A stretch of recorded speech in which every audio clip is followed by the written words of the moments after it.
Hi everyone, Joe here and welcome to a vlog. I did say last time I was doing them, I said I'd do them more frequently. That was a lie, apparently. I didn't know it was going to be, but it turned out to be one.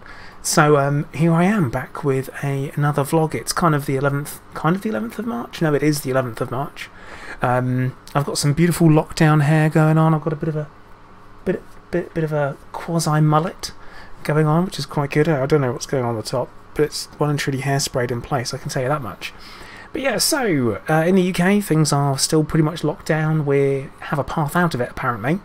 I've had my COVID vaccination, as you guys who pay attention to the community page will know, and things are going to continue to move forward. But there is something important I want to talk about today, and it's something that often comes up in comments, or it's something that will come up in real life, and this is something that probably a lot of cancer sufferers have actually been on the end of.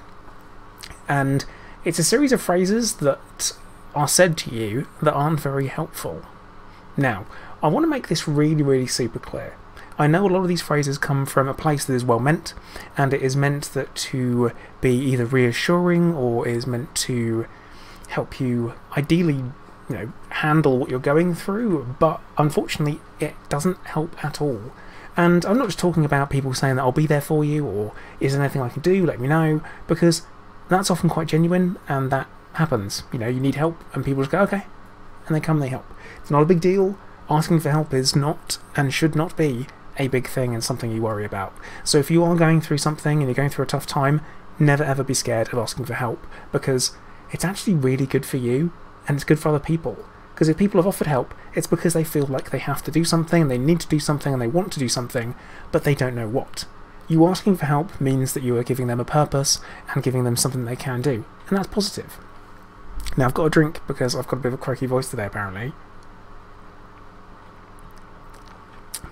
Delightful. So, moving on. I'm going to talk about a couple of different phrases, and the first one, which really bothers me, and I tweeted about this earlier during the week, might even be last week at this point, but casual pimping self out for the Twitters on the social, at Ask Sensei Plato, link and stuff is down below in the description of the video. Anyway, people that say stuff like, we're all dying, is really unhelpful. And the reason why I say this, or the whole kind of, you never know how long life is. You could get hit by a bus tomorrow. Yeah, but I might not get hit by a bus tomorrow. My chances are I'm not going to get hit by a bus tomorrow. But I do have cancer, and that is incurable, and that is 100% going to be the thing that kills me unless I get hit by a bus or something else early, and earlier than I should do. And it doesn't help that knowing that you are moving towards something like that, an early finish to what in the current world, when people talk about your average lifespan, is actually very long. But you've been told that it might only be months. So saying that we don't know how long we're going to be here for, or everyone's dying slowly anyway, it doesn't actually help. It may seem like a thing to, you don't know what else to say, but it doesn't help. And one of the reasons why it doesn't help is it really devalues the struggle that people who have cancer are going through, because every day is a struggle. When you have cancer, every day is a struggle. Do you get out of bed? Do you bother? Is it worth it? Should I eat anything today? I don't know. Is it worth it? I'm going to die anyway. You have certain thoughts that go through your head that are unreasonable, but they still go through your head. And the mental side of cancer is actually probably one of the biggest fights that you have to go through, and one of the biggest struggles. For sure, I have had moments where I'm just like, what's the point? What's the point? What's the point of eating healthy? What's the point of having a shower today? Should I even bother getting out of my pyjamas? What's the point? I'm just going to put them back on again and go to bed. You kind of get into this, and that really is devalued by people saying, essentially, we're all in the same boat. Well, we're not at all. You can argue we're all in the same storm, but trust me, people's boats are very different. Very different. So our struggles are different. And saying that we are all dying, or we all don't know how long we're going to get, doesn't help anyone. So please, stop saying that. Try to think of something else to say that doesn't have to be reassuring, and sometimes you don't have to say reassuring things to people that have cancer. I don't need constant reassurance at all. I know what I'm in for. I've done my research. I know what could potentially happen. I know what to look out for, because I am interested in my own health and my own healthcare. So I am actively, consistently looking for things I can do, and also what could go wrong. And trust me, we know it's shit. So just for clarity. So the next thing that's something that people say is, and this is super, super duper unhelpful, and this is something doctors say. And they say, if you had to have cancer, thyroid cancer is the best kind. Now, really, this is something that doctors should not be saying at all. And the reason why they shouldn't be saying it is because 4.5 years ago at this point, I sat down there in an office with the consultant surgeon who did my first surgery and removed half my thyroid, and he said to me, yeah, it's thyroid cancer. I'm sorry to tell you it's thyroid cancer. I was like, cool. And he's like, but if you had to pick a cancer, thyroid cancer would be the one you'd pick, because it's the best kind. Now, 2 years later from that, I then found out I had anaplastic thyroid cancer, which is actually the fucking worst kind of thyroid cancer you can have, and in fact one of the worst cancers you could have, with one of the worst survival rates and also prognosis of only being months typically. Now, here I am 2.5 years later, still here, and trust me, I wouldn't say anything that I have been through would I consider to be a preferable experience to anything else, meaning that I wouldn't want to go through any of it if I had a choice. So saying it's the best kind when you are given a diagnosis that is essentially, yeah, palliative care from now on just to try and make you feel comfortable because there's nothing else we can do, that's not helpful. And it's something that doctors shouldn't say. And I know it's kind of I don't know if multiple doctors say it, lots of people who've had thyroid cancer have been told it's the best kind. Did you know they also say to men testicular is one of the best kinds to have as well? Which bloody not. No one wants their nads chopped off, do they? Definitely not. And that's not going to be a pleasant experience for anyone. Not to mention the side effects of having reduced hormones and all that kind of stuff. It's not good. It's not preferable. If you had to choose none, obviously you'd choose none, wouldn't you? But given the choice of any of them, you wouldn't want to choose any of them at all. No, you wouldn't. And thyroid cancer is still actually classed as quite a rare cancer. And yeah, sure, it is often seen as being very treatable. There are unfortunately occasions where it ceases to respond to treatment, or it mutates and it goes on further, and you find yourself in a situation where it has spread to your lungs, like me, or to your bones, like some other people and other places, brain even. That's not good at all. And it's not something that is washed away by a simple phrase of saying thyroid cancer is the best kind of cancer to have. And I really, really, really do want doctors to stop saying that. So stop. If you're a doctor and you're watching this and you were thinking about saying that, don't, because it doesn't help at all. Okay? Cool. Wicked. Now, moving on, other stuff that people might say to you that aren't helpful at all, like does not help remotely. And this is a very personal thing for me, and I guess, is this a video that's just about dumping on people, leaving comments? It's not really meant to be that at all. Well meant comments if they wish you the best of luck, or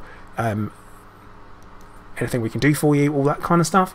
But for me, this is a very particular one, is saying that when people say they're going to pray for me, I'm an atheist, I don't find it comforting at all. And there's this weird assumption from certain parts of the world that they assume you are religious in some way. I'm just not. I'm close to being an anti-theist. So when someone says they're going to pray for me, it's kind of, in my head, it's more like doing nothing with extra steps. And one of the things about beliefs is that you have a choice. You know, you can choose not to believe in something, that's fine. Or you can be more evidence-based. I'm an evidence-based kind of person, and I see no evidence for any of this. So until I do, I'm going to stick with it's a waste of time. As much as me sitting there thinking that, oh, I wish I'd win the lottery tomorrow. Because trust me, I've done it enough, and I've played the lottery and I've not won it. So I've got no evidence to think that me sitting there wishing it is going to come true.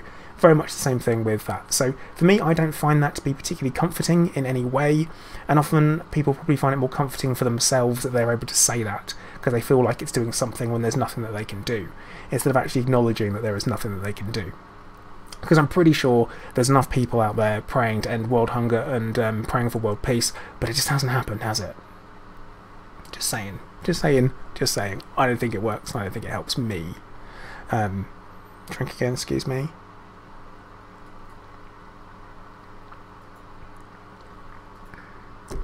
The final thing that people should really stop saying: if you haven't had cancer, do not share your experience of finding a lump and it being nothing with someone who does have cancer.